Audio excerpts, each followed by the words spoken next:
Mi nuera se burló de mi boda con mi nuevo esposo delante de todos los invitados, llamándome vieja ridícula y desesperada. Pero cuando mis propiedades valuadas en $20 millones salieron en las noticias 3 días después, mi hijo me mandó un mensaje que decía exactamente esto: cena de reconciliación a las 20 horas. Familia completa. Por favor, mamá, necesitamos hablar. Aparecí puntualmente con mi nuevo marido Eduardo y una carpeta color manila que contenía documentos que iban a destruir completamente sus planes de reconciliación falsa. Pero eso fue apenas el final de una historia que comenzó 2 semanas atrás, en el peor día de humillación que jamás había experimentado en mis 58 años de vida. Déjenme contarles exactamente cómo una mujer que todos creían pobre y sin valor se convirtió en la peor pesadilla de quienes la despreciaron. Todo empezó el sábado de mi boda. Yo estaba parada frente al espejo del pequeño salón que habíamos alquilado, ajustándome el elegante traje color marfil que había escogido con tanto amor para casarme con Eduardo, el hombre que me había devuelto las ganas de vivir después de 3 años de viudez. 20 invitados esperaban afuera en el jardín decorado con flores blancas. La música sonaba suave. El juez de paz revisaba sus papeles. Todo era perfecto, íntimo, exactamente como yo lo había soñado. Entonces escuché el sonido inconfundible de tacones altos golpeando con furia el piso de madera. Me volteé hacia la puerta y sentí como todo mi cuerpo se tensaba. Era Verónica, mi nuera. Esa mujer de 32 años que llevaba 4 años casada con mi único hijo Esteban y que desde el primer día había dejado claro que me consideraba un estorbo en sus vidas. Venía vestida con un traje rojo tan escandaloso y provocador que parecía diseñado específicamente para arruinar mi ceremonia. Detrás de ella, con la cabeza gacha como un perro obediente, venía mi hijo. Esteban tenía 35 años, pero en ese momento parecía un niño asustado que sabía que estaba cometiendo un error, pero no tenía el valor de impedirlo. No los había invitado. Después de meses de comentarios hirientes y humillaciones constantes, había tomado la decisión dolorosa de no incluirlos en mi día especial. Pero ahí estaban, irrumpiendo como si tuvieran todo el derecho del mundo.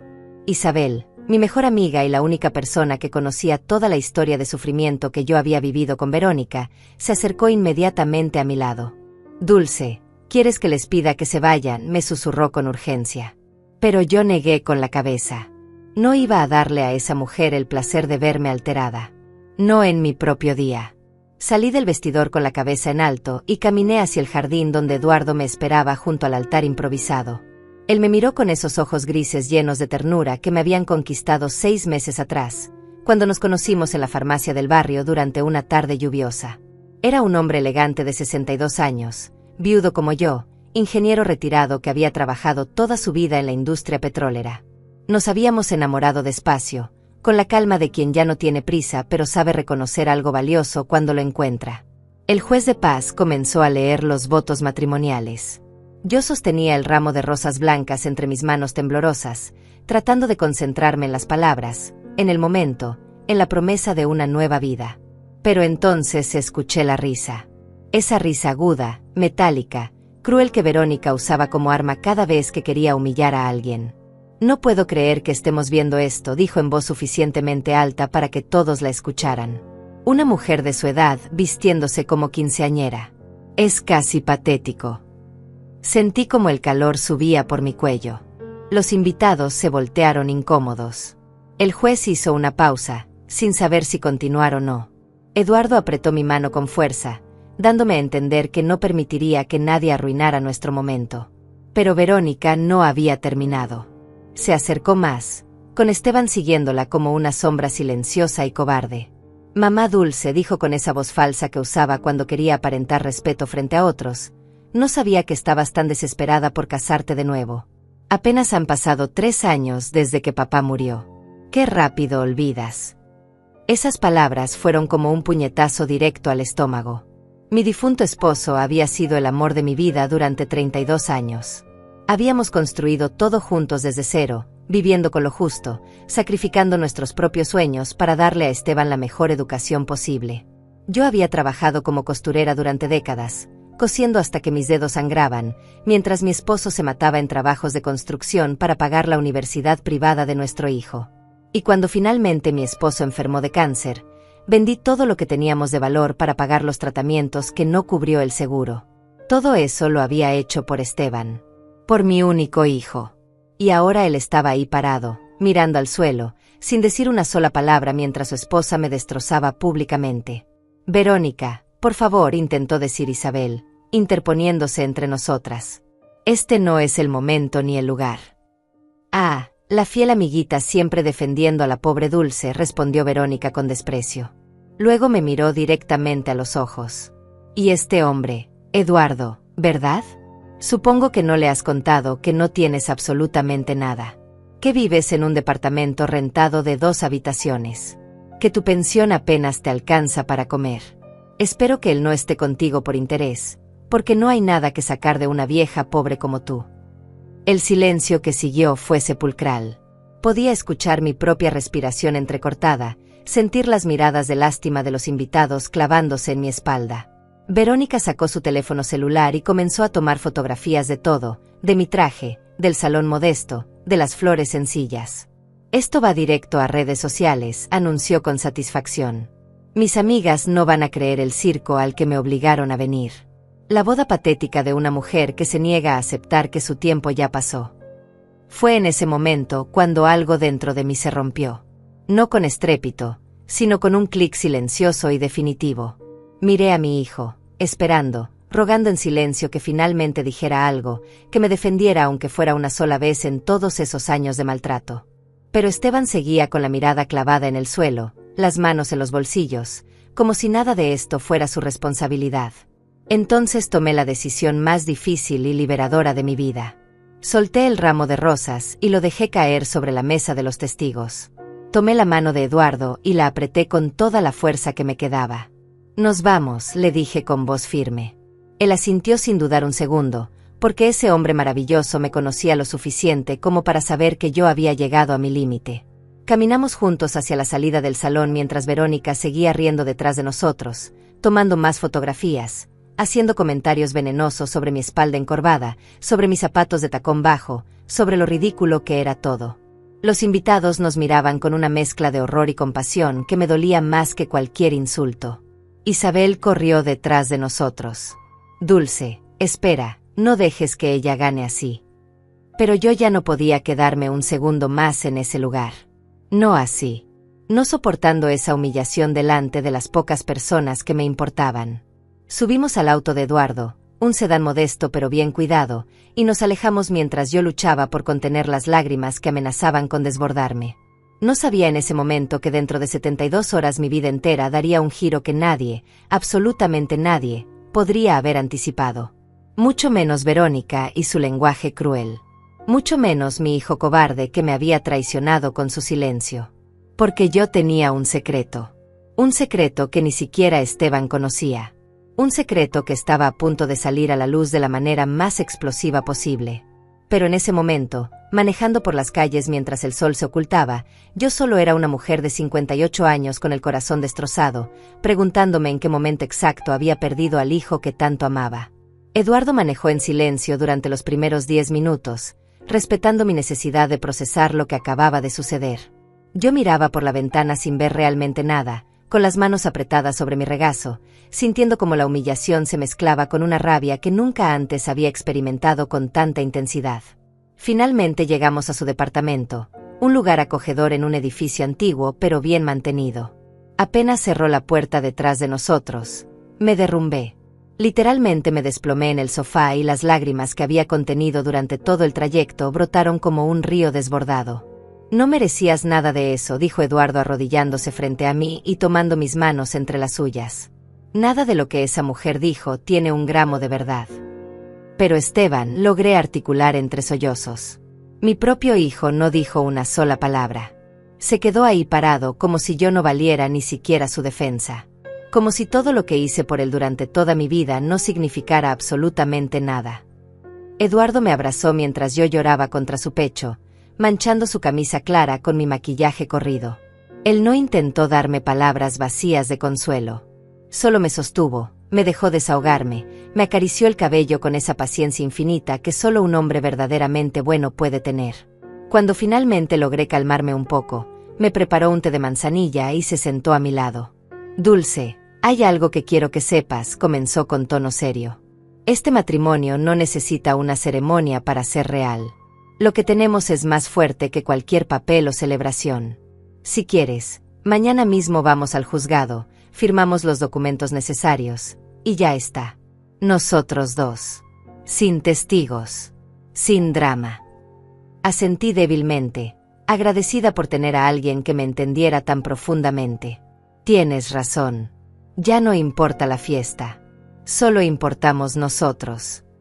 Esa noche me quedé en su departamento. No dormimos juntos en el sentido romántico, simplemente compartimos el espacio como dos personas que necesitaban la compañía del otro.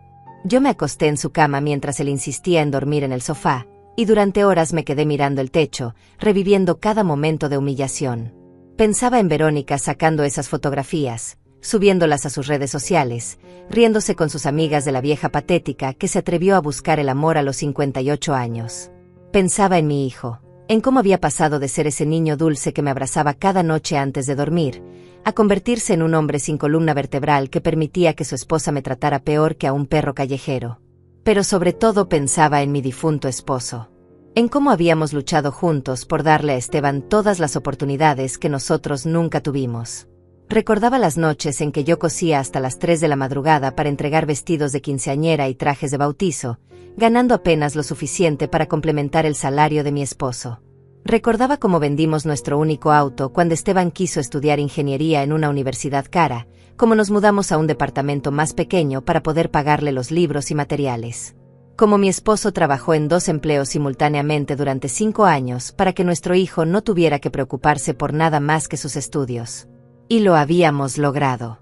Esteban se graduó con honores, consiguió un buen trabajo en una empresa de tecnología, conoció a Verónica en una conferencia corporativa, y se casaron en una boda lujosa que nosotros ayudamos a pagar con nuestros últimos ahorros. Pensé que finalmente podríamos descansar, que nuestro hijo nos cuidaría en nuestra vejez como nosotros lo habíamos cuidado a él. Pero entonces mi esposo enfermó. Cáncer de páncreas. Agresivo. Letal. Los tratamientos experimentales que no cubría el seguro médico costaban miles de dólares. Vendí mis máquinas de coser, vendí las pocas joyas que tenía, vendí los muebles que habíamos acumulado durante décadas de matrimonio. Le pedí ayuda a Esteban, quien ya ganaba un salario considerable, pero Verónica se opuso. No podemos estar financiando los problemas de tus padres eternamente, recuerdo que le dijo a mi hijo durante una visita al hospital, con esa voz helada que usaba cuando quería parecer racional. Ya les ayudamos con la boda. Ya les ayudamos con el departamento el año pasado. En algún momento tienen que valerse por sí mismos. Ayudarnos con el departamento significaba habernos prestado $80,000 que nunca pagamos porque mi esposo murió 6 meses después. $80,000 que yo había prometido devolver en cuanto pudiera, pero que con mi pensión miserable apenas alcanzaba para comer y pagar la renta. Mi esposo falleció un martes por la tarde, rodeado solo de mí y de Isabel. Esteban llegó 2 horas después del último suspiro, con Verónica colgada de su brazo, ambos vestidos como si vinieran de alguna reunión de negocios importante. No lloró. No me abrazó. Solo preguntó sobre el testamento y los papeles del seguro de vida. No había testamento. No había seguro de vida. Solo había deudas y un cuerpo que cremar porque ni siquiera teníamos dinero para un entierro digno. Después del funeral, Esteban se distanció completamente. Las llamadas se volvieron esporádicas, las visitas inexistentes. Cuando yo lo buscaba, Verónica siempre tenía una excusa lista. Que estaban muy ocupados con el trabajo. Que tenían compromisos sociales. Que yo debía entender que ellos tenían su propia vida. Durante 3 años viví en una soledad que me carcomía por dentro. Isabel era mi única compañía constante, mi único apoyo emocional. Ella fue quien me animó a salir de nuevo, quien me recordaba que todavía tenía derecho a ser feliz, que la vida no se acababa solo porque mi hijo me hubiera abandonado. Y entonces conocí a Eduardo. Fue un encuentro casual, casi cinematográfico en su simplicidad. Yo estaba en la farmacia comprando medicamentos para la presión arterial cuando comenzó a llover torrencialmente. Él entró empapado, riendo de su propia mala suerte, y nuestras miradas se cruzaron. Conversamos mientras esperábamos que amainara la lluvia. Me contó que era viudo desde hacía 4 años, que sus hijos vivían en el extranjero, que se sentía terriblemente solo en ese departamento lleno de recuerdos. Yo le conté mi historia, o al menos una versión resumida de ella, y él me escuchó con una atención que nadie me había dado en años. Empezamos a vernos para tomar café, luego para caminar por el parque, después para cenar en restaurantes modestos donde compartíamos los platos porque ninguno de los dos tenía dinero de sobra. No era un romance de telenovela. Era algo mejor. Era compañía genuina, respeto mutuo, cariño que crecía despacio pero con raíces profundas. Cuando Eduardo me propuso matrimonio 6 meses después de conocernos, lo hizo sin anillo, sin rodilla en el suelo, sin grandes gestos. Solo tomó mi mano durante una de nuestras caminatas y dijo: «Dulce, no quiero pasar el resto de mis días sin ti. Casémonos». Y yo dije que sí porque finalmente había encontrado a alguien que me veía como un ser humano completo, no como una carga o un estorbo. Decidí contarle a Esteban sobre la boda, no porque esperara su bendición, sino porque aún tenía la esperanza ingenua de que tal vez esto lo haría reflexionar, de que tal vez mi felicidad le importaría aunque fuera un poco. Su respuesta fue un mensaje de texto frío: «Felicidades, mamá. Espero que sepas lo que estás haciendo». Nada más. Ni una llamada. Ni una visita. Solo esas palabras que dejaban claro su desaprobación. No los invité a la boda porque no quería su energía negativa arruinando mi día. Pero Verónica tenía otras ideas. Tenía que dejarme claro que yo no merecía ser feliz, que no merecía un nuevo comienzo, que mi lugar era pudriéndome en la soledad que ellos mismos habían creado a mi alrededor. Ahora, acostada en la cama de Eduardo mientras escuchaba el sonido de los autos pasando por la calle, me preguntaba si alguna vez recuperaría la relación con mi hijo. Me preguntaba si él entendería algún día el daño que me había hecho. Me preguntaba si Verónica había ganado finalmente. Pero algo dentro de mí, algo pequeño pero persistente, me susurraba que esta historia todavía no había terminado. Que el universo tenía una forma extraña de equilibrar las cosas. Que la justicia llegaría cuando menos la esperara. No tenía idea de cuán profética sería esa sensación. No tenía idea de que en exactamente 72 horas, mi vida entera cambiaría de una manera que ni en mis sueños más salvajes hubiera podido imaginar. Porque mientras yo lloraba en esa cama, a cientos de kilómetros de distancia, en una oficina gubernamental, un funcionario estaba revisando unos documentos muy específicos. Documentos relacionados con unas tierras rurales que mi difunto esposo había heredado de su padre décadas atrás. Tierras que todos creíamos inútiles, áridas, sin ningún valor. Tierras que estaban registradas legalmente a mi nombre desde 3 meses antes de la muerte de mi esposo. Tierras bajo las cuales se acababan de descubrir yacimientos de petróleo que valían una fortuna incalculable. Pero yo no sabía nada de eso todavía. Solo sabía que mi corazón estaba roto, que mi hijo me había traicionado, y que mi nuera había ganado esta batalla. Por ahora. El lunes por la mañana desperté con los ojos hinchados y un dolor de cabeza que parecía partirme el cráneo en dos. Eduardo ya estaba despierto, preparando café en la cocina pequeña pero ordenada de su departamento. Me miró con preocupación cuando aparecí en el marco de la puerta. ¿Dormiste algo?, preguntó, aunque la respuesta era obvia por mi aspecto. Casi nada, admití dejándome caer en una de las sillas de la mesa. No puedo dejar de pensar en todo lo que pasó. Él colocó una taza de café frente a mí y se sentó a mi lado. Dulce, necesito decirte algo importante. Algo que tal vez cambie un poco tu perspectiva sobre todo esto. Lo miré confundida. ¿Qué quieres decir? Eduardo respiró profundo como si estuviera reuniendo valor. Las tierras que tu esposo heredó de su padre, las que están en la zona rural al norte de la ciudad. Sabes que están a tu nombre, ¿verdad? Asentí vagamente. Sí, mi esposo las transfirió a mi nombre unos meses antes de morir. Dijo que era para evitar problemas legales después, para que yo no tuviera que pelear por herencias con parientes lejanos. Pero esas tierras no valen nada, Eduardo. Son puro desierto árido. Nadie puede cultivar ahí, no hay agua, no hay nada. Mi esposo siempre decía que era la herencia más inútil que le había dejado su padre. Eduardo tomó mi mano con suavidad. Trabajo en la industria petrolera desde hace más de 30 años. Conozco los movimientos del sector. Y hace como 2 meses empezaron a circular rumores entre colegas sobre exploraciones en esa zona específica. Estudios geológicos. Perforaciones de prueba. Mi corazón comenzó a latir más rápido sin que entendiera exactamente por qué. ¿Y eso qué significa? Significa que es posible, solo posible, que debajo de esas tierras que todos creían inútiles haya algo valioso. Petróleo, gas natural, no lo sé con certeza. Pero si los rumores son ciertos, y si las exploraciones confirman lo que sospechan, esas propiedades podrían valer una fortuna. Me quedé mirándolo sin poder procesar completamente lo que estaba diciendo. Pero eso no tiene sentido.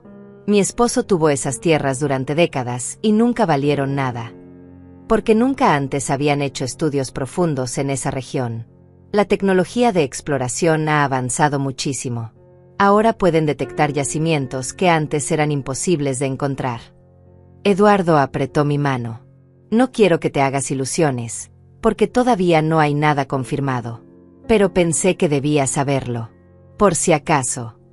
Pasé el resto del lunes en una especie de nebulosa. Isabel vino a visitarme al departamento de Eduardo por la tarde, trayendo algo de ropa limpia de mi propio departamento. Cuando le conté sobre la conversación con Eduardo, sus ojos se iluminaron con una mezcla de esperanza y escepticismo. Sería justicia poética, dijo ella mientras preparaba té en la cocina. Después de todo lo que has sufrido, después de cómo te han tratado, que resulte que eres dueña de algo valioso.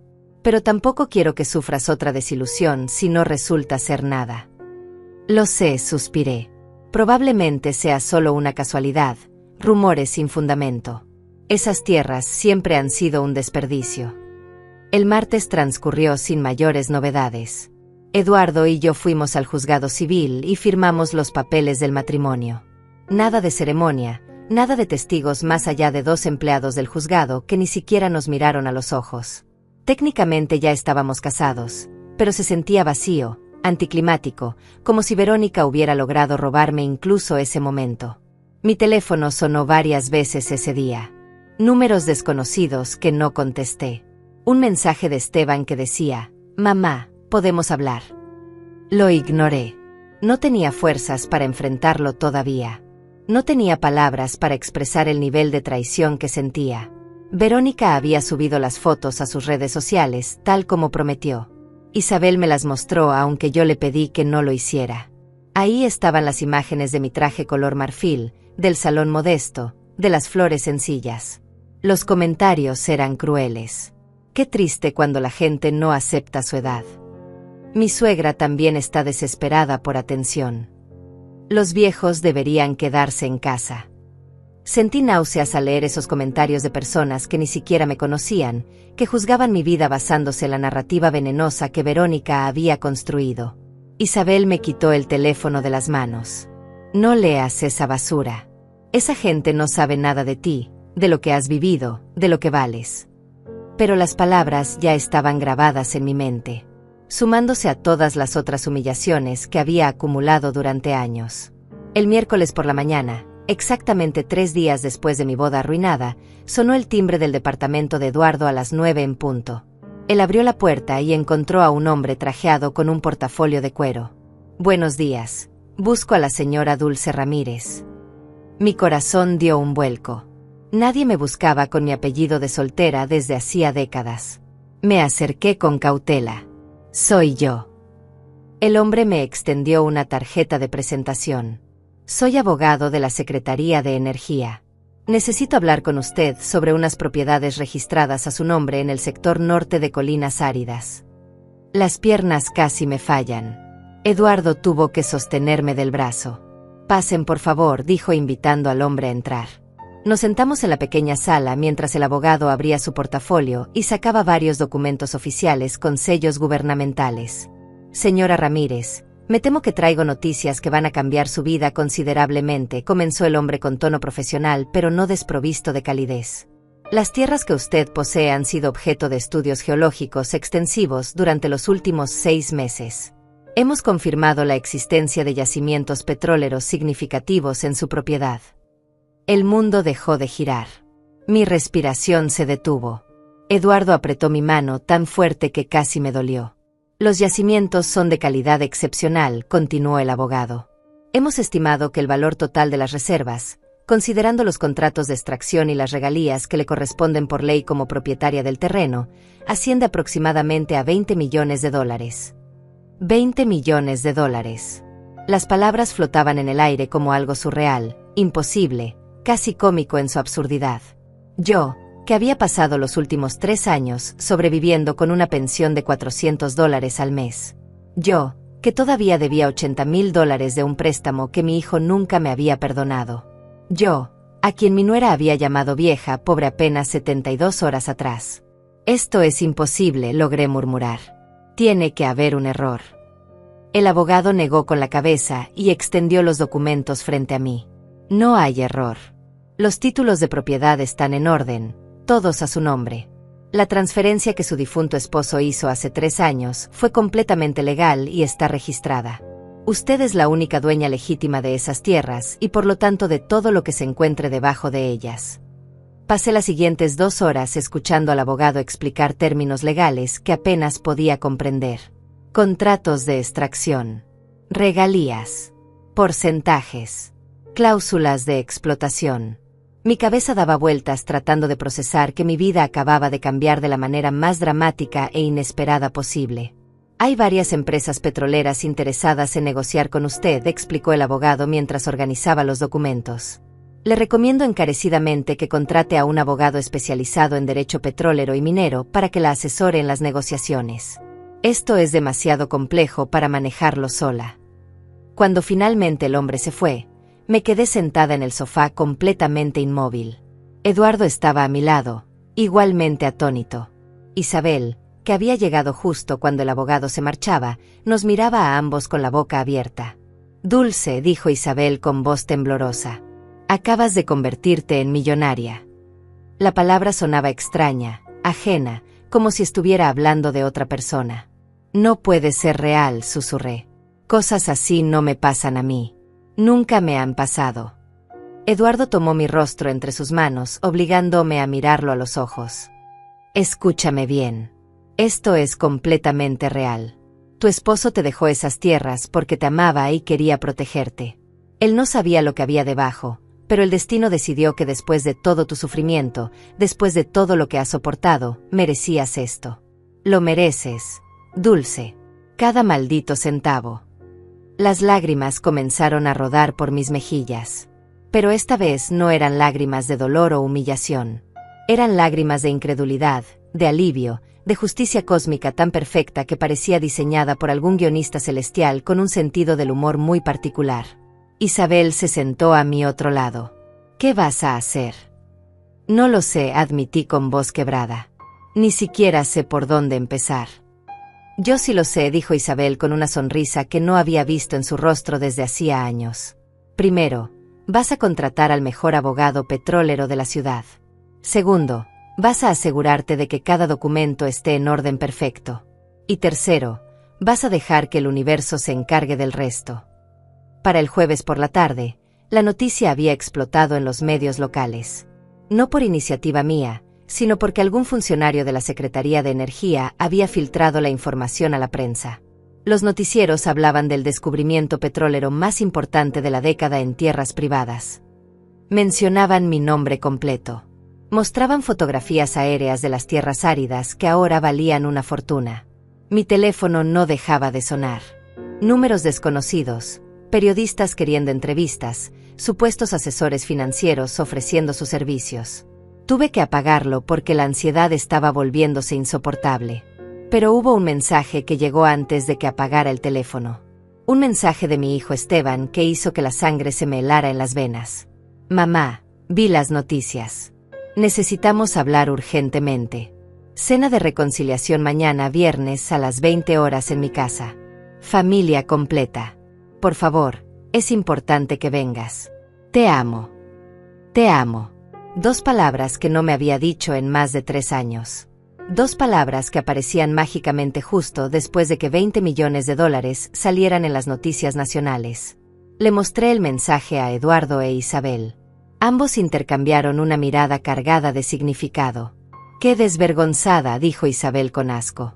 3 días después de humillarte públicamente en tu propia boda, ahora quieren reconciliación familiar. Como si fueras estúpida. Eduardo permanecía pensativo. «¿Vas a ir?» «Sí», respondí con una calma que me sorprendió a mí misma. «Voy a ir. Pero no sola.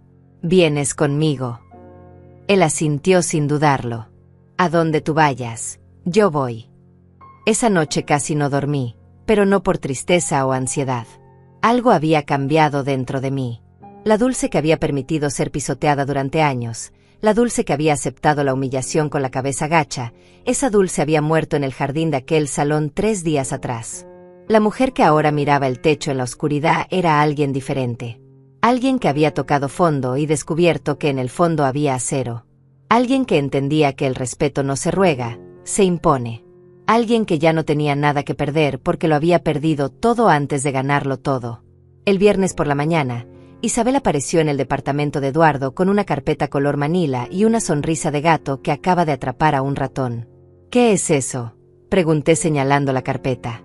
Esto, dijo ella colocándola sobre la mesa con un golpe satisfactorio, es tu arsenal. He estado recopilando evidencia durante los últimos 2 años. Cada mensaje cruel de Verónica que me reenviaste. Cada conversación donde Esteban te negó ayuda cuando la necesitabas. Las capturas de pantalla de las fotos que Verónica subió a redes sociales burlándose de tu boda. El contrato del préstamo de $80,000 que nunca te devolvieron. Todo. Abrí la carpeta y encontré todo perfectamente organizado en separadores con etiquetas. Mensajes de texto impresos. Correos electrónicos. Fotografías. Documentos bancarios. Era un registro meticuloso de años de abuso emocional y financiero. Isabel, susurré abrumada. ¿Cuándo hiciste todo esto? He estado preparándome para este momento durante mucho tiempo, respondió ella con seriedad. Sabía que algún día necesitarías pruebas. Que algún día tendrías que defenderte. No imaginé que sería en estas circunstancias, pero el universo tiene sus propios planes. Eduardo revisó los documentos con ojo crítico. Como ingeniero acostumbrado a la precisión, apreciaba la meticulosidad del trabajo de Isabel. Esto es perfecto. Con esto pueden ver exactamente quiénes son y qué han hecho. Pasé el resto del día preparándome mentalmente para lo que vendría. Me vestí con cuidado, eligiendo un conjunto elegante pero sobrio. Pantalones de vestir color gris oscuro, blusa color crema, un saco estructurado. Nada ostentoso. Nada que gritara el cambio en mi situación financiera. Solo dignidad pura. A las 7:30 de la noche, Eduardo y yo subimos a su auto. La carpeta manila descansaba en mi regazo como un arma cargada. El trayecto hasta la casa de Esteban y Verónica duró 20 minutos que se sintieron como horas. Vivían en una zona residencial exclusiva, en una casa de 2 pisos con jardín frontal perfectamente cuidado. Una casa que habían comprado con el préstamo de $80,000 que me habían pedido prestados hacía 4 años, prometiendo devolverme el dinero en pagos mensuales que nunca llegaron. Estacionamos frente a la entrada. Las luces de la casa estaban encendidas. A través de las ventanas podía ver movimiento, sombras preparando lo que seguramente sería una cena elaborada diseñada para impresionarme. ¿Lista?, preguntó Eduardo tomando mi mano. Respiré profundo, sintiendo el peso de la carpeta en mi otra mano. Más que lista. Caminamos hacia la puerta principal. Toqué el timbre. Escuché pasos apresurados acercándose. La puerta se abrió y ahí estaba Esteban, mi hijo, vestido con camisa planchada y pantalones de vestir, con una sonrisa en el rostro que no alcanzaba a ocultar la avaricia en sus ojos. Mamá, dijo con voz melosa que me revolvió el estómago. Qué alegría que hayas venido. Y Eduardo, bienvenido. Pasen, por favor. Entramos a la casa. El aroma de comida cara llenaba el aire. La mesa del comedor estaba puesta con vajilla fina, copas de cristal, velas encendidas. Y ahí, saliendo de la cocina con una sonrisa tan falsa que daba risa, estaba Verónica. Vestía un vestido color verde esmeralda, maquillaje perfecto, joyería discreta. Como si no hubiera pasado absolutamente nada 3 días atrás. Como si no me hubiera destrozado públicamente llamándome vieja pobre y patética. Dulce, dijo con voz que pretendía ser cálida. Me alegra tanto que estés aquí. Y felicitaciones por tu matrimonio. La hipocresía en su voz era tan densa que podía cortarse con cuchillo. Me quedé parada en el umbral de la sala sin responder a su saludo falso. Eduardo permanecía a mi lado, tenso, con la carpeta manila bajo el brazo. Por favor, siéntense, dijo Esteban haciendo un gesto hacia la mesa del comedor. Preparamos tu comida favorita, mamá. Pollo en mole, arroz, frijoles. Como te gustaba que lo hiciera papá. La mención de mi difunto esposo en ese contexto me produjo una oleada de náusea. ¿Cómo se atrevía a invocar la memoria de su padre ahora, después de haberme abandonado cuando más lo necesité? Nos sentamos a la mesa. Verónica comenzó a servir la comida con movimientos exagerados de amabilidad. Espero que esté bien sazonado. Sé que eres muy exigente con la comida tradicional. Yo nunca había sido exigente con nada. Esa era otra de sus invenciones para pintarme como una suegra difícil frente a su círculo social. Esteban llenó las copas con vino tinto que probablemente costaba más de lo que yo solía gastar en comida durante un mes completo. Quiero hacer un brindis, anunció levantando su copa. Por la familia. Por los nuevos comienzos. Por dejar atrás los malentendidos. Malentendidos. Llamaba malentendidos a años de abandono y 3 días de humillación pública. Eduardo y yo no levantamos nuestras copas. El silencio incómodo se extendió hasta que Esteban bajó la suya con una risa nerviosa. Está bien, entiendo que todavía están molestos por lo del sábado, dijo con tono conciliador. Y tienen todo el derecho.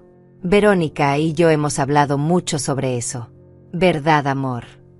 Verónica asintió con expresión de arrepentimiento tan ensayada que parecía sacada de una telenovela barata.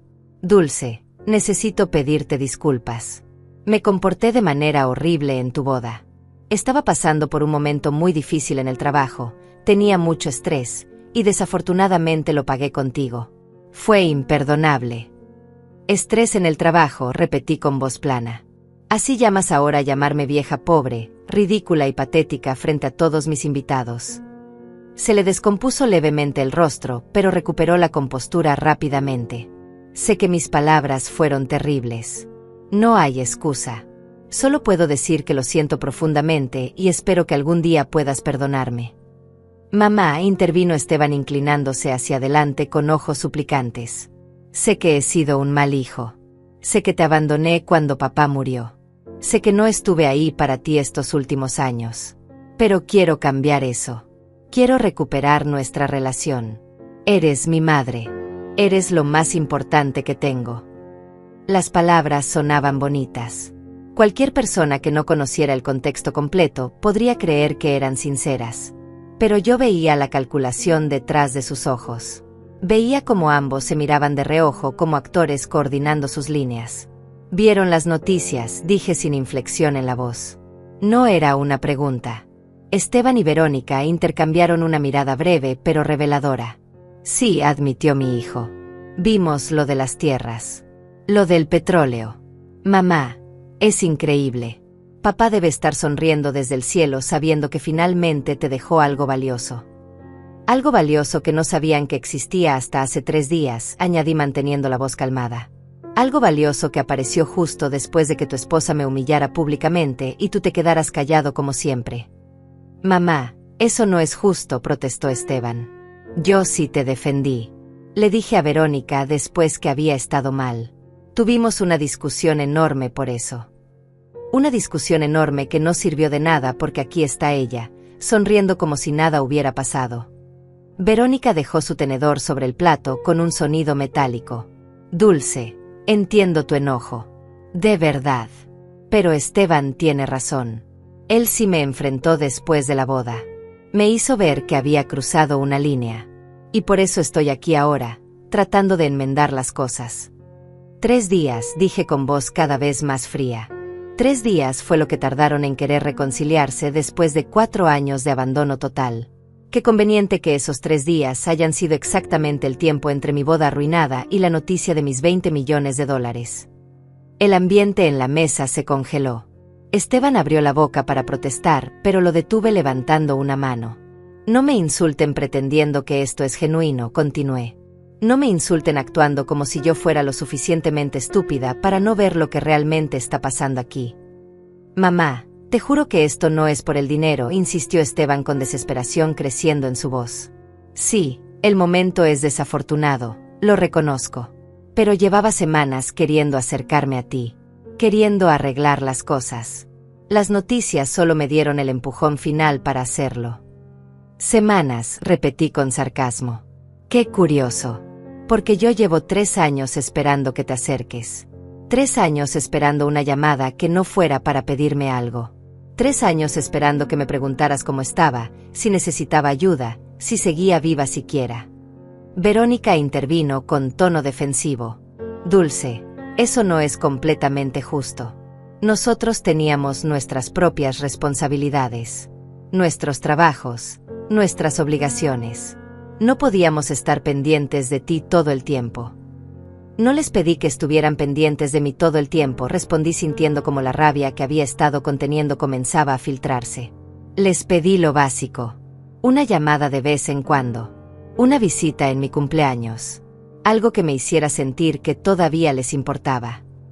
Nos importas, dijo Esteban tomando mi mano sobre la mesa. Retiré la mano inmediatamente como si su contacto quemara. Él se quedó congelado, herido por el rechazo. Eduardo, que había permanecido en silencio observando todo, finalmente habló. Creo que Dulce tiene algo que mostrarles. Algo que han estado esperando ver. Coloqué la carpeta manila sobre la mesa del comedor con un golpe deliberado. Esteban y Verónica la miraron con confusión mezclada con miedo creciente. ¿Qué es eso?, preguntó Verónica con voz más aguda de lo normal. Esto, dije abriendo la carpeta con movimientos lentos y deliberados, es la verdad. La verdad completa y documentada de quiénes son ustedes realmente. Comencé a sacar los documentos uno por uno, colocándolos sobre la mesa como cartas en un juego mortal. Primero los mensajes de texto. Capturas de pantalla de conversaciones donde Verónica me llamaba carga, vieja inútil, problema. Mensajes donde le decía a Esteban que cortara contacto conmigo porque yo era tóxica para su éxito profesional. Esto lo enviaste en marzo del año pasado, dije señalando uno de los mensajes. 2 semanas después de que yo te llamara para decirte que estaba en el hospital por una crisis de presión arterial. Recuerdo que nadie vino a verme. Verónica palideció mirando los documentos. ¿De dónde sacaste eso? Esas eran conversaciones privadas. Esteban me las reenvió, mentí sabiendo que en realidad Isabel había recuperado algunos de su teléfono durante una visita. En un momento de lucidez donde todavía le quedaba algo de conciencia. Mi hijo negó con la cabeza frenéticamente. Yo nunca, mamá, yo jamás te mandaría esas conversaciones. Entonces, ¿cómo explicas que las tenga?, repliqué. No importaba si la fuente era real o no. Lo importante era el contenido. Saqué más documentos. Impresiones de las publicaciones en redes sociales donde Verónica había subido las fotos de mi boda con comentarios burlones. Miren a la suegra desesperada jugando a la quinceañera. Los likes y comentarios crueles de sus amigas. Todo perfectamente documentado con fechas y horas. Esto es invasión a mi privacidad, protestó Verónica con voz temblorosa. Esto es evidencia de acoso sistemático, corregí. Finalmente saqué el documento más importante. El contrato de préstamo firmado hace 4 años. $80,000 que les presté para el enganche de esta misma casa donde estábamos sentados. Un préstamo que prometieron pagar en cuotas mensuales de $1,200 durante 6 años. ¿Saben cuántos pagos he recibido?, pregunté colocando el contrato frente a Esteban. 0. Ni uno solo. Ni siquiera cuando les mandé mensajes rogándoles que me ayudaran con aunque sea algo pequeño. Cuando no tenía para comprar mis medicamentos. Cuando tuve que elegir entre comer o pagar la renta. Esteban miraba el documento con las manos temblorosas. Mamá, íbamos a empezar a pagarte. Solo necesitábamos tiempo para estabilizarnos. 4 años no fue suficiente tiempo, repliqué con voz cortante. 4 años viviendo en esta casa que yo financié mientras ustedes me dejaban pudrir en un departamento donde la calefacción no funciona y las paredes tienen humedad. Verónica finalmente estalló. Tú nos ofreciste ese dinero. Dijiste que era para ayudarnos a establecernos. No teníamos obligación de devolvértelo si fue un regalo. Era un préstamo, intervino Eduardo con voz firme, señalando el documento. Aquí está la firma de ambos. Aquí están los términos claramente establecidos. Préstamo, no regalo. Con fecha de pago, con intereses acordados, todo legal y vinculante. Esto es extorsión, gritó Verónica levantándose de la mesa. Vienes aquí a nuestra casa, aceptas nuestra cena, y nos atacas con papeles y acusaciones. Vine porque ustedes me invitaron, respondí manteniendo la calma que sabía la estaba volviendo loca. Vine porque querían reconciliación familiar. Y yo vine a mostrarles exactamente qué tipo de familia hemos sido. Esteban tenía lágrimas en los ojos ahora. No sabía si eran genuinas o calculadas. Mamá, sé que cometimos errores. Sé que te fallamos. Pero podemos arreglarlo. Ahora que tienes recursos, ahora que puedes vivir tranquila, podemos empezar de nuevo. Podemos ser una familia otra vez. Ahora que tengo recursos, repetí dejando que las palabras flotaran en el aire envenenado. Esa es la parte importante, ¿verdad? No podíamos ser familia cuando yo era pobre. No podíamos reconciliarnos cuando yo no tenía nada que ofrecerles. Pero ahora que aparecieron 20 millones de dólares mágicamente, soy digna de su amor nuevamente. Eso no es justo, estalló Esteban golpeando la mesa con el puño. Siempre te he amado. Eres mi madre. El dinero no tiene nada que ver. Entonces devuélveme los $80,000, dije con voz glacial. Si el dinero realmente no importa, devuélveme lo que me deben. Mañana mismo. Transferencia bancaria completa. El silencio que siguió fue absoluto. Verónica y Esteban se miraron con pánico evidente en sus rostros. Por supuesto que no tenían $80,000 disponibles. Probablemente vivían al límite de sus ingresos, manteniendo este estilo de vida que proyectaban en redes sociales. No podemos darte esa cantidad de inmediato, admitió finalmente Esteban. Pero podemos hacer un plan de pagos. Algo razonable. Tuvieron 4 años para hacer un plan de pagos, respondí. 4 años donde nunca llegó ni un centavo. Ni siquiera me mandaron un mensaje preguntando si necesitaba ayuda cuando sabían perfectamente que mi pensión era miserable. Pensábamos que Eduardo te estaba ayudando, gritó Verónica desesperada. Por eso te casaste con él, ¿no? Por su dinero. Eduardo se rió con una risa seca y sin humor. Yo vivo con una pensión de ingeniero retirado. Modesta pero suficiente para mis necesidades. No tengo propiedades, no tengo inversiones grandes. Me casé con Dulce porque es una mujer extraordinaria que merece ser amada. Algo que ustedes claramente nunca entendieron. Verónica se dejó caer en su silla con las manos cubriéndose el rostro. Finalmente la máscara perfecta se estaba resquebrajando. ¿Qué quieres de nosotros?, preguntó con voz quebrada. ¿Viniste aquí solo para humillarnos? ¿Para restregarnos en la cara tu nueva fortuna? Vine aquí porque ustedes me invitaron con mentiras, respondí. Vine aquí para que vean las consecuencias de sus acciones. Para que entiendan que no soy la vieja tonta que pueden manipular cuando les convenga. Saqué otro documento de la carpeta. Este era nuevo, recién preparado por Isabel con ayuda de su bufete de abogados. Esto es una demanda formal por el pago del préstamo más intereses acumulados. El total asciende ahora a $93,000. Tienen 30 días para pagar o enfrentarán embargo de propiedades. Esteban tomó el documento con manos temblorosas. Sus ojos recorrían las líneas legales, sin poder procesar realmente lo que estaba leyendo. Mamá, por favor. No puedes hacernos esto. Vamos a perder la casa. Yo casi pierdo la vida tratando de sobrevivir con nada mientras ustedes vivían aquí cómodamente, repliqué sin una pizca de compasión en mi voz. Creo que es tiempo de que experimenten un poco de la inseguridad que me hicieron sentir durante años. Verónica se levantó bruscamente de la mesa, haciendo que su silla cayera hacia atrás con estrépito. Esto es venganza. Venganza barata de una mujer resentida que no puede aceptar que su hijo creció y tiene su propia vida. Esto es justicia, la corregí poniéndome de pie también. Eduardo se levantó a mi lado, imponente y protector. Justicia por años de maltrato. Por humillación pública. Por abandono cuando más los necesité. Por llamarme vieja pobre 3 días atrás pensando que podían salirse con la suya. Todo esto porque heredaste dinero de pura suerte, gritó Verónica con el rostro rojo de ira. No hiciste nada para ganarlo. Solo tuviste la suerte de que tu esposo muriera y te dejara tierras que casualmente resultaron valer millones. Y ahora te sientes superior. Mi esposo murió después de que yo vendiera todo lo que poseíamos para pagar sus tratamientos, respondí con voz que temblaba de furia contenida. Murió sabiendo que los había dejado en la pobreza. Y ustedes dos se aprovecharon de esa pobreza para tratarme como basura.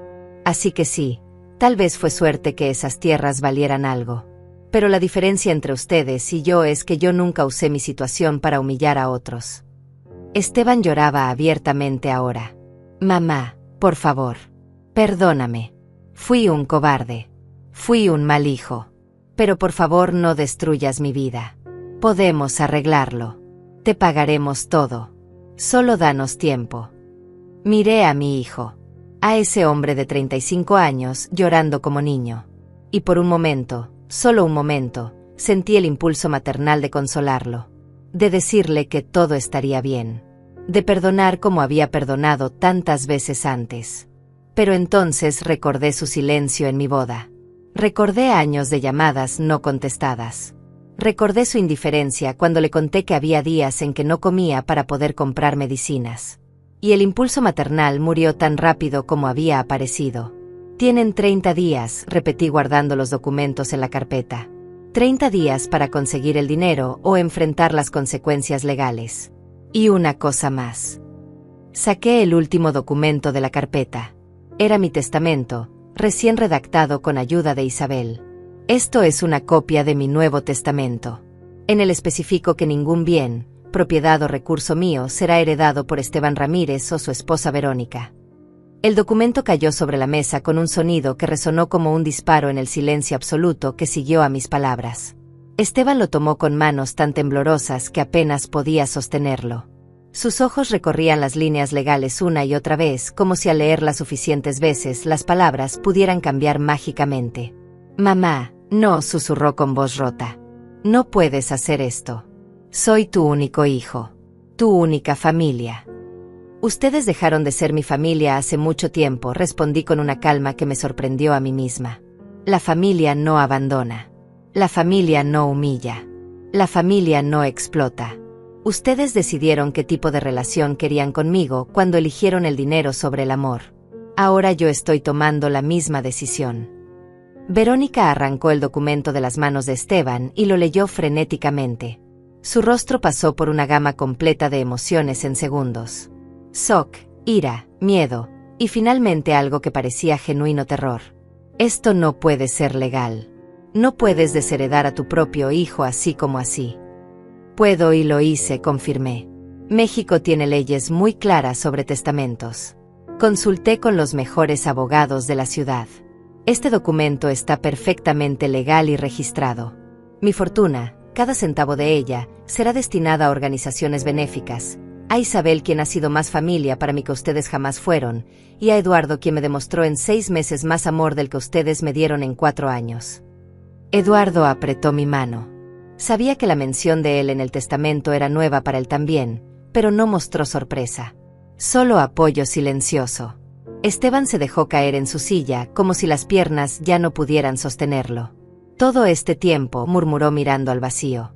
Todo este tiempo estuve esperando. Planeando.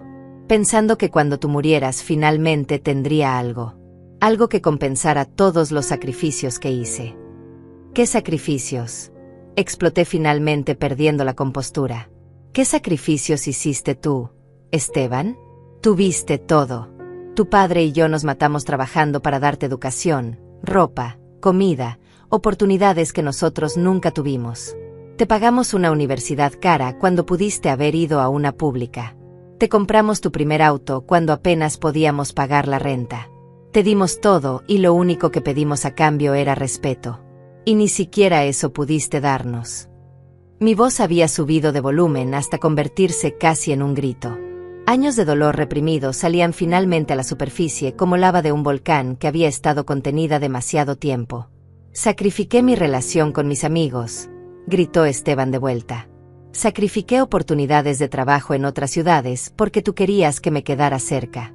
Sacrifiqué mi libertad porque siempre había algo que necesitabas, siempre había alguna emergencia, siempre había alguna razón por la que tenía que estar disponible para ti.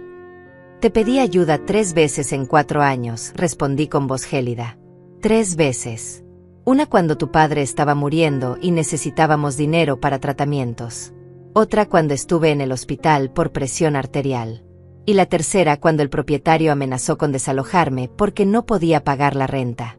3 veces en 4 años es tu definición de controladora. Esteban no tenía respuesta para eso. Verónica intentó intervenir, pero yo levanté la mano deteniéndola. Y tú, dije volteándome hacia ella con toda la furia acumulada. Tú que desde el primer día viste en mí una amenaza. Que envenenaste la relación entre mi hijo y yo con tus comentarios tóxicos. Que le metiste en la cabeza que yo era una carga. Que me trataste como basura cada vez que tuviste oportunidad. Yo solo protegía mi matrimonio, gritó Verónica con lágrimas corriendo por su maquillaje perfecto. Tú siempre estabas ahí, siempre necesitando algo, siempre haciendo que Esteban se sintiera culpable.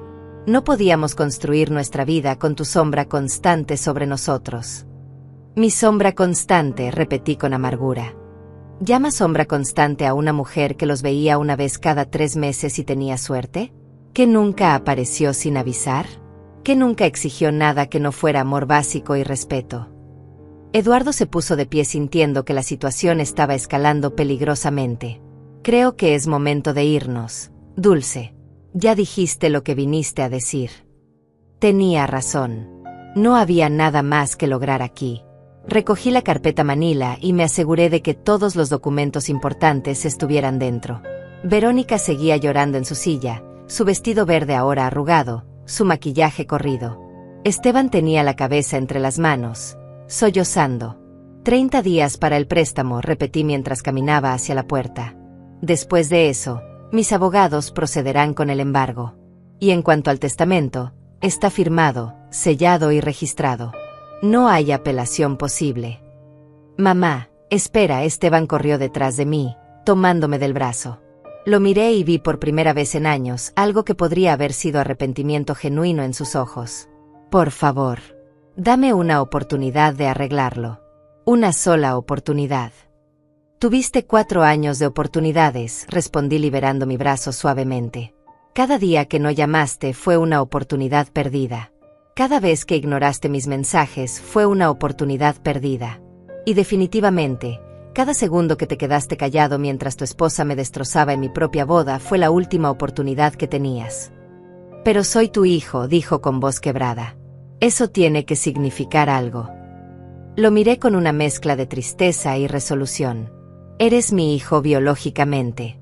Pero familia es más que sangre, Esteban. Familia es respeto, es amor, es estar presente en los momentos difíciles. Y tú no fuiste ninguna de esas cosas. Salimos de la casa y caminamos hacia el auto bajo la luz de las farolas que iluminaban la calle residencial exclusiva. Podía escuchar a Verónica gritando dentro de la casa, probablemente culpando a Esteban por todo. Probablemente ya planeando su siguiente movimiento. Subimos al auto y Eduardo manejó en silencio durante varios minutos. Yo miraba por la ventana sintiendo una mezcla extraña de liberación y tristeza. Había hecho lo correcto. Sabía que había hecho lo correcto. Pero dolía de todas formas. ¿Te arrepientes?, preguntó Eduardo finalmente cuando estábamos cerca de su departamento. No, respondí con honestidad. No me arrepiento de haberlos enfrentado. No me arrepiento de mostrarles las consecuencias de sus acciones. Pero sí me duele que tuviera que llegar a esto. Me duele haber perdido a mi hijo de esta manera. Eduardo estacionó el auto y se volteó para mirarme directamente. No perdiste a tu hijo, Dulce. Él se perdió a sí mismo hace mucho tiempo.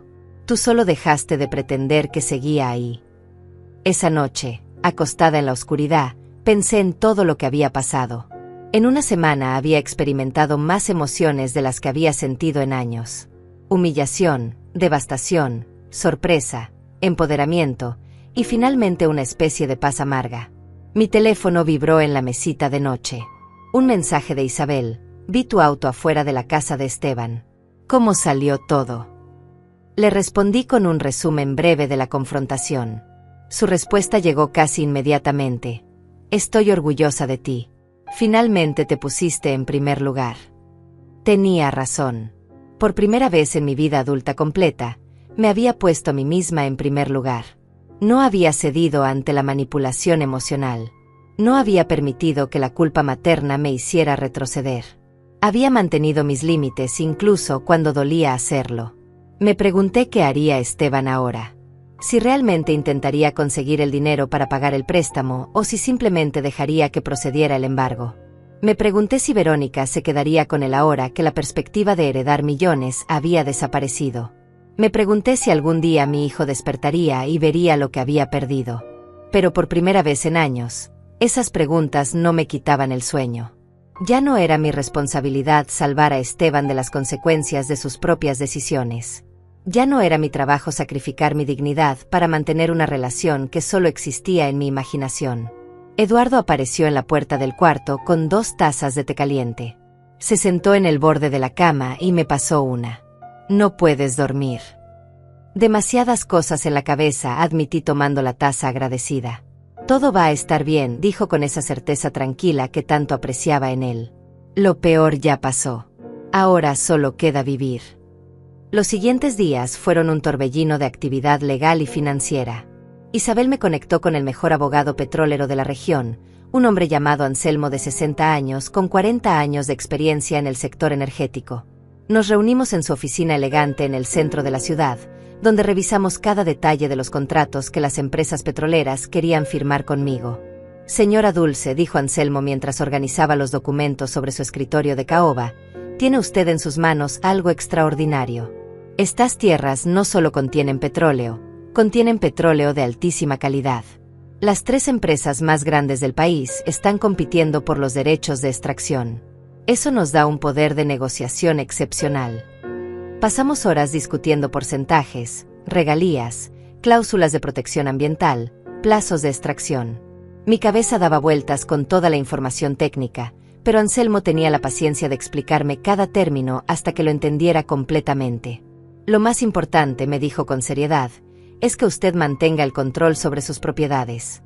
Muchos dueños de tierras cometen el error de vender completamente sus derechos por una suma grande inmediata.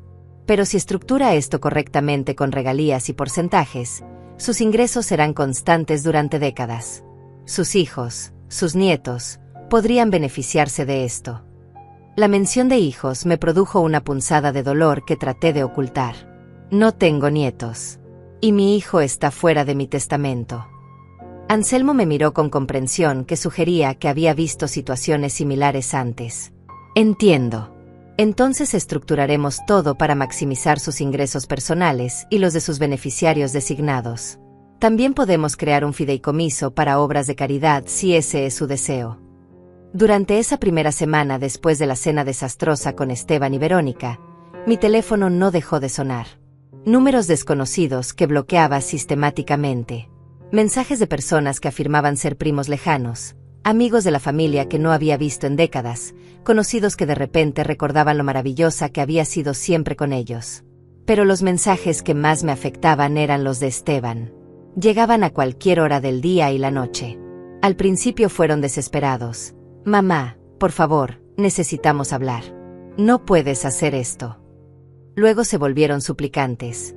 Te lo ruego, dame una oportunidad de demostrarte que puedo cambiar. Y finalmente, cuando se acercaba el plazo de 30 días para el pago del préstamo, se volvieron agresivos. Esto es cruel. Me estás destruyendo por venganza. Papá estaría decepcionado de ti. Esa última línea me golpeó como un puñetazo. La idea de que mi difunto esposo estaría decepcionado de mí por defenderme, por exigir respeto, por negarme a seguir siendo pisoteada. Pero entonces recordé todas las veces que mi esposo había expresado preocupación sobre cómo Esteban estaba cambiando después de casarse con Verónica.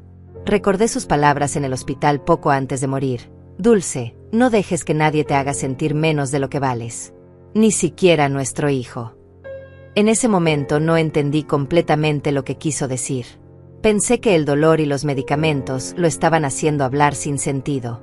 Pero ahora, años después, sus palabras cobraban un significado profundo y profético. Isabel me visitaba casi diariamente, manteniéndome actualizada sobre los movimientos legales. Esteban contrató a un abogado, me informó una tarde mientras tomábamos café en la pequeña sala de Eduardo. Está tratando de impugnar el testamento alegando influencia indebida de Eduardo sobre ti. Me reí sin humor. Influencia indebida. Como si yo no tuviera cerebro propio para tomar decisiones. Es una estrategia desesperada, explicó Isabel. Su abogado sabe que no tiene caso, pero probablemente lo están haciendo para presionarte, para hacerte sentir culpable y que cedas. No voy a ceder, dije con firmeza que me sorprendió a mí misma. He cedido toda mi vida. He puesto las necesidades de otros por encima de las mías durante 58 años. Se acabó. Eduardo, que escuchaba desde la cocina mientras preparaba la cena, asomó la cabeza con una sonrisa de orgullo. Esa es mi esposa. La palabra esposa todavía sonaba extraña pero maravillosa.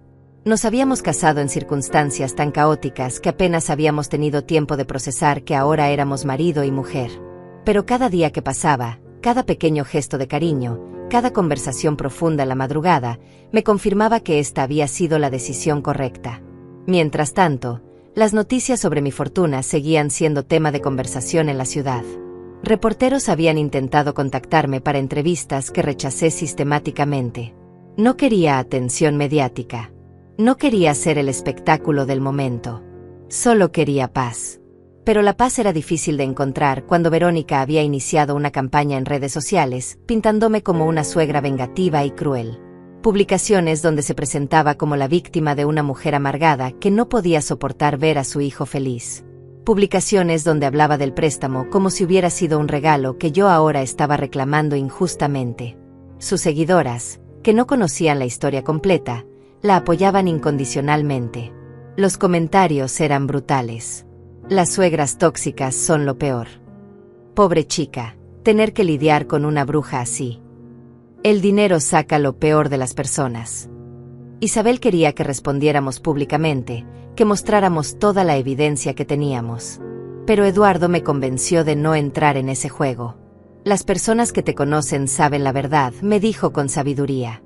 Los desconocidos en Internet van a opinar sin importar qué hagas.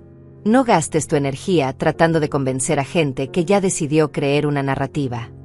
Tenía razón.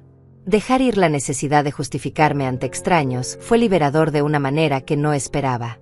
El día 25 después de nuestra confrontación, llegó una carta certificada de los abogados de Esteban.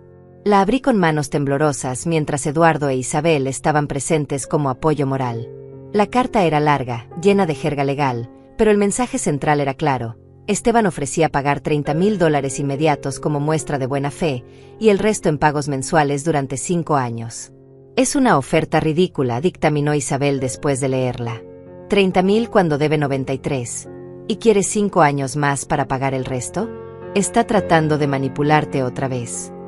Anselmo, mi abogado petrolero que ahora también manejaba este caso civil, concordó completamente. Está apostando a que usted cederá por lástima o por culpa maternal. Es una táctica común. Rechace la oferta y procedamos con el embargo. Pero algo en mí vacilaba. No por Esteban o por Verónica, sino por una pequeña parte de mí que todavía recordaba al niño que había sido mi hijo.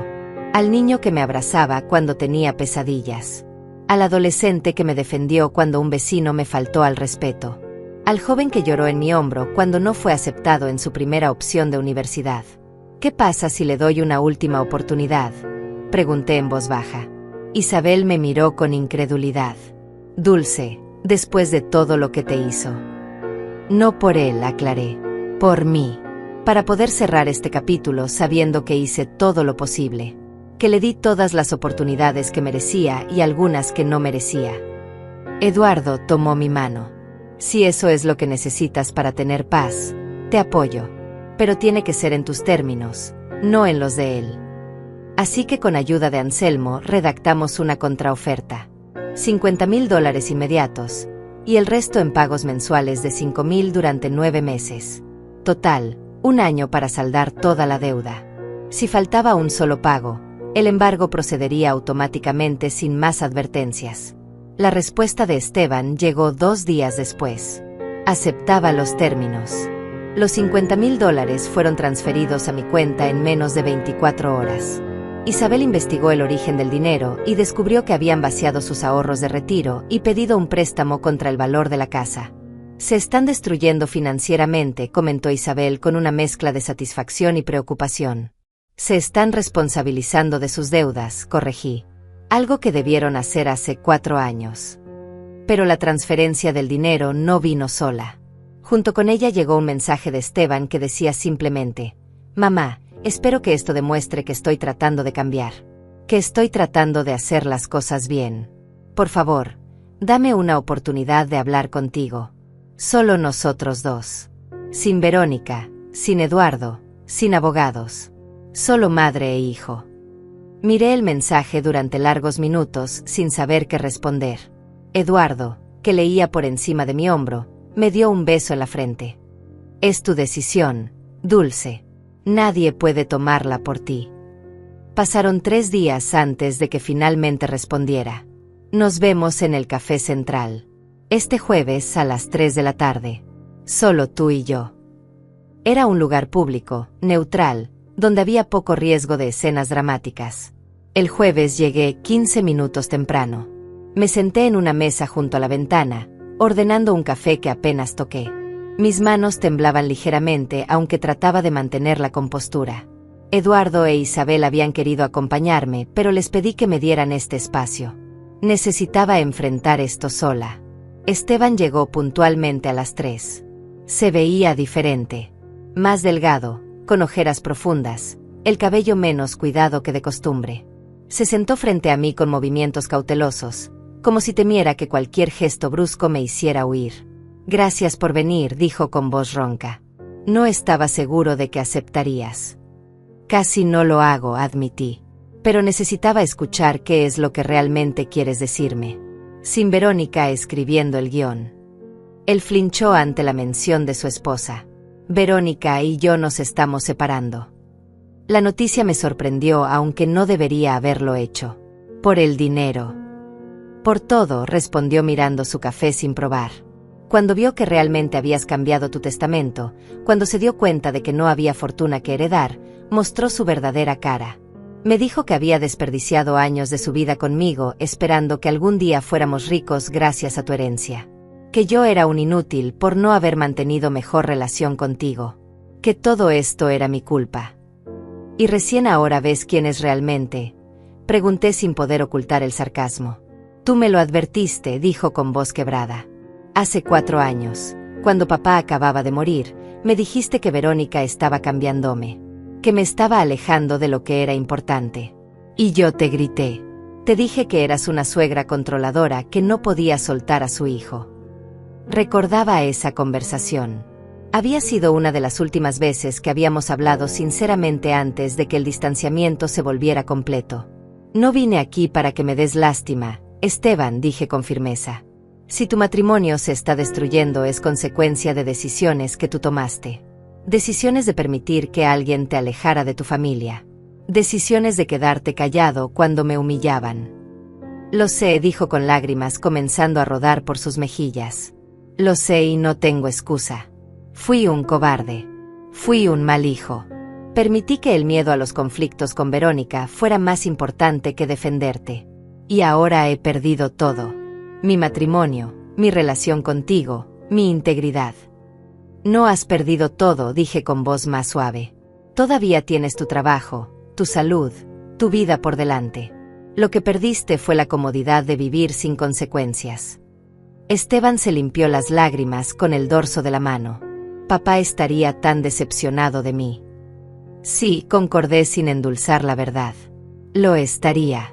Tu padre se sacrificó toda su vida por ti. Trabajó hasta que su cuerpo colapsó para darte oportunidades. Y tú tomaste esas oportunidades y las usaste para alejarte de nosotros cuando ya no te éramos útiles». «¿Puedo arreglarlo?», preguntó con desesperación genuina en su voz. «¿Hay alguna forma de recuperar aunque sea parte de lo que perdimos?». Respiré profundo antes de responder. «No lo sé, Esteban. Honestamente no lo sé. El daño que me hicieron, que tú me hiciste al quedarte callado mientras tu esposa me destrozaba, ese daño es profundo. No se cura con disculpas ni con pagos de deuda». «Entonces, ¿qué hago?», suplicó. «Dime qué hacer para empezar a reparar esto». «Conviértete en el hombre que tu padre quería que fueras», respondí. «No por mí, no para recuperar una herencia que ya no existe para ti, sino porque es lo correcto. Ve a terapia. Trabaja en ti mismo. Aprende a tener columna vertebral. Y tal vez, solo tal vez, En algunos años podamos tener algún tipo de relación civil. Algunos años, repitió con voz rota. Esteban, me abandonaste durante 4 años. No puedes esperar que yo perdone y olvide todo en 4 semanas. La confianza se construye lentamente, pero se destruye en un instante. Y tú la destruiste completamente. Nos quedamos sentados en silencio durante varios minutos. Observé a mi hijo, a este hombre que había salido de mi cuerpo, que había criado con tanto amor y sacrificio, y sentí una mezcla compleja de emociones. Ya no era rabia pura. Ya no era dolor devastador. Era algo más parecido a la tristeza de un duelo, el reconocimiento de que la relación que alguna vez tuvimos había muerto y tal vez nunca resucitaría completamente. Voy a pagar cada centavo que te debo, dijo finalmente. Los 5,000 mensuales, sin falta, hasta que esté saldado. No porque me estés obligando legalmente, sino porque es lo mínimo que puedo hacer. Bien, asentí. Y voy a buscar ayuda profesional. Un terapeuta. Necesito entender cómo llegué a este punto. Cómo me convertí en alguien que traicionó a la persona que más me amó en este mundo. También bien. Se puso de pie lentamente. ¿Puedo abrazarte? La pregunta me tomó desprevenida.